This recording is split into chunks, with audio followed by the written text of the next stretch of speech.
Hello everyone, welcome back. Let's begin with the new question. The question says in a multiple choice test with three possible answers for each of the five questions, what is the probability of a candidate getting four or more correct answers by random choice?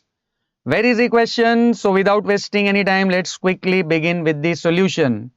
First of all, ये एक clear cut case है binomial distribution का. And binomial distribution में whenever you need to find any probability, you only need to follow one formula. And what is that formula? The formula is this: probability of x equal to x is given by ncx into p raised to x into q raised to n minus x. अब हमें भी क्या find करनी है? Probability.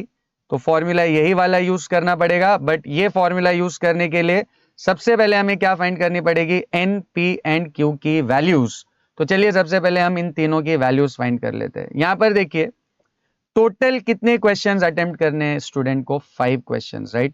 तो N जो है number of trial और सैंपल, वो कितना हो जाएगा? 5. अब यहां पर किस चीज के बारे में क्वेश्चन पूछा जा रहा है? Probability of a candidate getting 4 और more correct answers, right?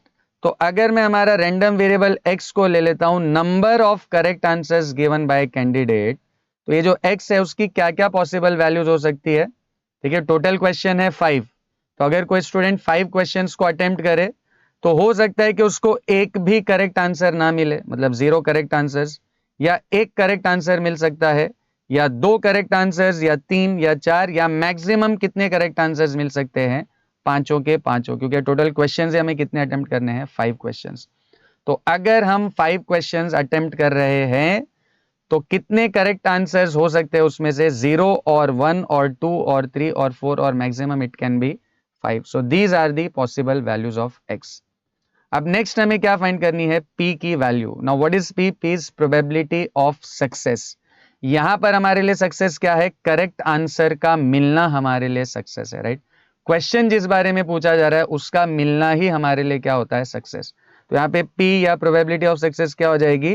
Probability of getting A correct answer.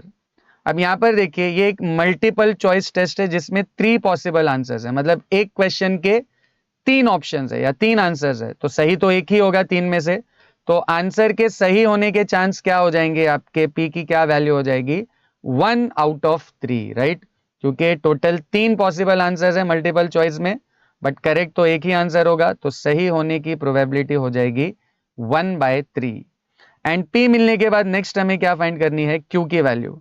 अब देखिए क्यू जो है वो होता है पी का complement. Probability of failure, p है सक्सेस, क्यू है फेलियर. तो क्यू आपको हमेशा कैसे मिलेगा? 1 माइनस पी से. अब नेक्स्ट स्टेप में पी हमको ऑलरेडी 1/3 मिल चुका है, तो ये हो जाएगा 1 minus 1/3. And if you cross multiply this, 3 1 जा 3, 3 माइनस 1 विल बी 2, तो क्यू की वैल्यू हो जाएगी 2/3. अब एन, पी और क्यू की वैल्यू फाइंड करने के बाद सीधे आ जाते हैं प्रोबेबिलिटी पे. हमें कौन सी प्रोबेबिलिटी फाइंड करनी है? Probability of a candidate getting 4 और मोर करेक्ट आंसर्स. 4 और मोर करेक्ट आंसर्स का मतलब x जो है वो है ग्रेटर देन और इक्वल टू 4, 4 या 4 से ज्यादा. तो x इज ग्रेटर देन और इक्वल टू 4. तो ग्रेटर देन और इक्वल टू 4 में कौन कौन सी वैल्यू आ सकती है? 4 और 5, क्योंकि x की मैक्सिमम वैल्यू ही कितनी है? 5. तो 4 या 4 से बड़ा मतलब probability of 4 plus probability of 5. अब देखिए प्रोबेबिलिटी ऑफ 4 के लिए हमारे पास ये फॉर्मूला है n है 5, और x कितना हो जाएगा ये वाले केस में? 4. तो 5c4, देन p की वैल्यू क्या है? 1/3. So 1/3 raise to x, again 4, and into q is 2/3 raise to n minus x, 5 minus 4, plus. अब जैसे हमने x इक्वल टू 4 के लिए सब्सटीट्यूट किया, वैसे x इक्वल टू 5 के लिए करेंगे. तो ये n c x से क्या हो जाएगा? n तो 5 है और x भी क्या है? 5.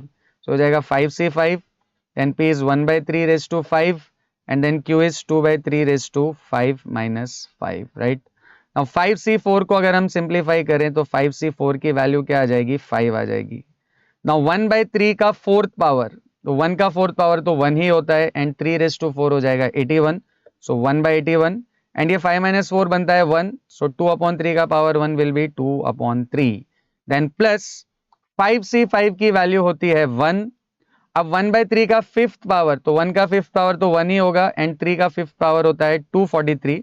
सो 1/243 एंड ये 2/3 रेस टू हो जाएगा 0 एंड एनीथिंग रेस टू 0 होता है 1. सो ये टोटल इसकी वैल्यू बन जाएगी 1.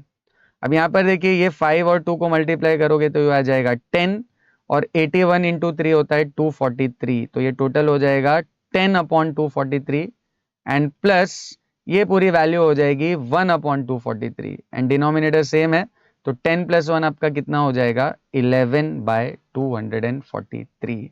So the probability of candidate getting 4 or more correct answer is 11/243. I hope this is clear to everyone. See you in the next video.